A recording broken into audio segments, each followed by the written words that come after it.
আজকের সভার সম্মানিত সভাপতি এবং উপস্থিত যারা আছেন, আসসালামু আলাইকুম। আমি প্রথমেই ধন্যবাদ জানাতে চাই society for justice and piece.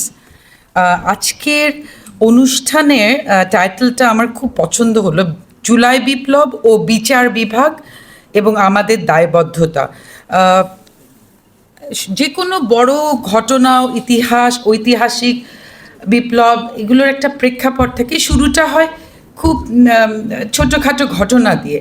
তো এটা আমার ব্যক্তিগত একটা মতামত। এই যে জুলাই বিপ্লবটা শুরু হয়েছিল, এটা যদি আপনারা অনেকটা আরব স্প্রিংয়ের সাথে তুলনা করেন, ওই যে তিউনিশিয়ায় একজন ফল বিক্রেতা গায়ে আগুন লাগিয়ে দিল, আস্তে আস্তে তিউনিশিয়া থেকে সারা আরবে ওই আরব স্প্রিংটা ছড়িয়ে পড়লো। আমার মাঝে মাঝে মনে হয় যে হাইকোর্টে কোটা বিরোধী একটা রায় হলো, মনে হতে পারে যে অনেক জাজমেন্ট হয়, একটা জাজমেন্ট, কিন্তু ওই রায়টাকে কেন্দ্র করেই এত বড় একটা বিপ্লব হয়েছে। এই জন্যই আজকের উদ্যোক্তাদের ধন্যবাদ জানাতে চাই যে ওনারা জুলাই বিপ্লবের সাথে বিচার বিভাগ, it's a very important part.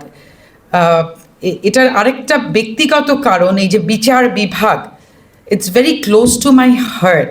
আপনারা অনেকেই শুনেছেন, আমি যখন সংসদ সদস্য হয়ে প্রথম সেশনটা ছিল বাজেট সেশন, আমি ওখানে গিয়ে বাজেট নিয়ে অনেক আলোচনা হচ্ছে, সবাই ডিসকাশন করছি যে জিডিপি, আমি যদিও অর্থনীতির ছাত্রী না, কোনোদিন পড়িও নি, তারপরেও ওই জিডিপি প্রবৃদ্ধি এসব নিয়ে আমরা আলোচনা করছি।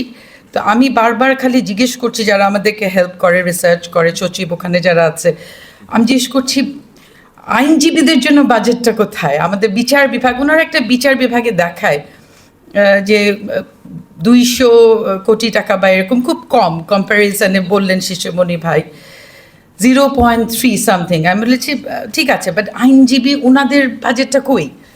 তো বলছে আইনজীবীদের জন্য তো কোনো বাজেট নেই। তা আমি খুবই অবাক হয়ে গেলাম, এই যে হাজার হাজার কোটি টাকার বলে বাজেট, মানে $1 ট্রিলিয়ন ইকোনমিতে প্রবেশ করছে, অথচ খুব অবাক হলাম। আমি বলছিলাম যে এই যে জুলাই পরবর্তী সংসদে এমন কোনো সংসদ সদস্য আছে যাকে আইনজীবীর সাহায্য নিতে হয়নি? কেউ আছে?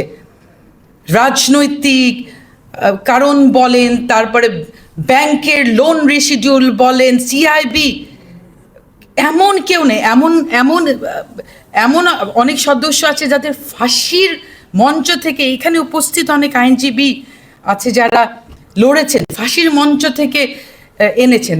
তো একটা হাজার হাজার কোটি টাকার বাজেটে আইনজীবীদের জন্য কোনো বরাদ্দ নাই, খুবই দুঃখজনক। আচ্ছা, তারপরেও এটা নিয়ে আমি কথা বলেছি, এবং আমি শুধু আইনজীবী না, একটু আগে আমার আগের বক্তারা বলেছেন যে এই যে বিচারপতি যারা, ওনারাও তো সকাল থেকে কাজ করেন, ওনাদের রেমুনারেশন বৃদ্ধির কথাও বলেছি। এটার কারণ কি?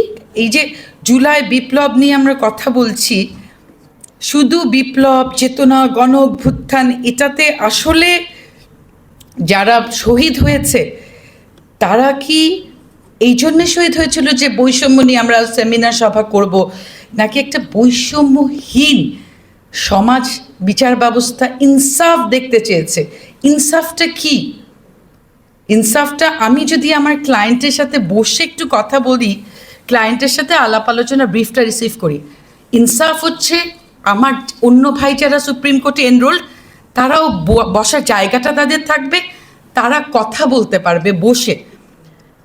প্রতিদিন যখন সুপ্রিম কোর্টে আসে, মাঝে মাঝে যে যাওয়া আসার পথে দেখি আমার অন্য ভাই বোনেরা হয়তো দাঁড়ায় ক্লায়েন্টের সাথে কথা বলছেন। এনরোল সুপ্রিম কোর্টে, এনরোল কি সহজ কথা? কতগুলো ধাপ পার হয়ে আসতে হয়। একটা সামান্য আমাদের একটা বসার জায়গা কেন থাকবে না? খুবই দুঃখজনক। একটা, আমি মনে করি সুপ্রিম কোর্টে এনরোলমেন্ট মানে একটা বসার জায়গা। আমাদের তো যারা নতুন হয়, আমার যখন জুনিয়ররা এসে খুশি হয়ে বলে ম্যাম এনরোলমেন্ট হয়েছে, তো আমি ওদের জন্য আসলে আমার খুব কষ্ট লাগছে, সামনের সময়টা তো আরও কষ্টের। একটা সুপ্রিম কোর্টের এনরোল লয়ার, তার ক্লায়েন্টরা এসে দেখে বসার জায়গা নাই, এখানে ওখানে করিডোরে দাঁড়িয়ে আছে, এটাও তো খুবই লজ্জার বিষয়। আমরা তো এই যে জুলাইয়ের চেতনা মানে কি, একটা বৈষম্যহীন একটা আমাদের একটা ইনসাফের সমাজ থাকবে। এই যে আমার পূর্বোক্ত বক্তারা আসলে অনেক কথাই বলে গেছেন, আমি আর রিপিট করতে চাচ্ছি না, বাট আপনারা জানেন যে একটা মামলা জমা দিয়ে আমরা একটা অ্যান্টিসিপেটরি যদি 3 মাস, এরপর আর আমরা কি বলবো। তো জুলাই শহীদদের চেতনা তখনই বাস্তবায়িত হবে যখন আমাদের আইনজীবীদের অধিকার প্রতিষ্ঠা হবে, আমরা মামলা করতে পারবো। এবং স্লটের কথা বললেন, এমন উন্নত অনেক দেশ আছে যেখানে হাইকোর্টে কোনো সাবমিশনও দিতে হয় না, রিটেন সাবমিশন দিয়ে দেয়, জাজ সাহেবরা দেখে, একটা রায় হয়, অল্প একটু কথা বলতে হয়। একদম নিজের ব্যক্তিগত অভিজ্ঞতা যে 5 নম্বর আইটেম চলছে আমার 6-7, গত 2-3 দিন ধরে আমি আর আমার জুনিয়ররা দৌড়াদৌড়ি করছে, এটা তো সবারই অভিজ্ঞতা। এবং দেখেন এই সমস্যার সমাধানের জন্য আমাদের লাস্ট যে বিচারপতি ছিলেন, আমাদের খুব শ্রদ্ধেয় প্রধান বিচারপতি রেফাত আহমেদ যখন সচিবালয়টা উদ্বোধন করলেন, তখন বললেন যেটা ওনার জীবনের একটা খুব আনন্দের দিন। এবং আমাদের মতো অনেকেই বলেছেন যে আমাদের একটা সচিবালয় হয়েছে। দুঃখের বিষয়, যারা এটা বাতিল করলো ট্রেজারি বেঞ্চের, তারাও আমাদেরই মানুষ। তারাও গত 17 বছর ফ্যাসিবাদের সময় যখন এই হলে আক্রমণ হয়েছে, আইনজীবীদের উপর অত্যাচার হয়েছে, তারাও সাফার করেছে। খুবই দুঃখের বিষয়, আমাদের সচিবালয় আমাদের মানুষরাই বাতিল করে দিল। ইনশাল্লাহ আমরা যারা আছি, আমরা এখানে এখনও অ্যাওয়ারনেসটা ক্রিয়েট করে যাচ্ছি, যারা অনুষ্ঠান করছেন। এবং আমি একজন সংসদ সদস্য হিসেবে বলতে চাই যে আমি আমার দায়িত্ব অ্যাজ এ লয়ার এখানে এবং সংসদে সব জায়গায় পালন করতে চেষ্টা করব। সেমিনার, সংসদ না হলে আমরা রাজপথে যাব ইনশাল্লাহ। বিজয়ের পথে যাত্রা শুরু, জীবন অথবা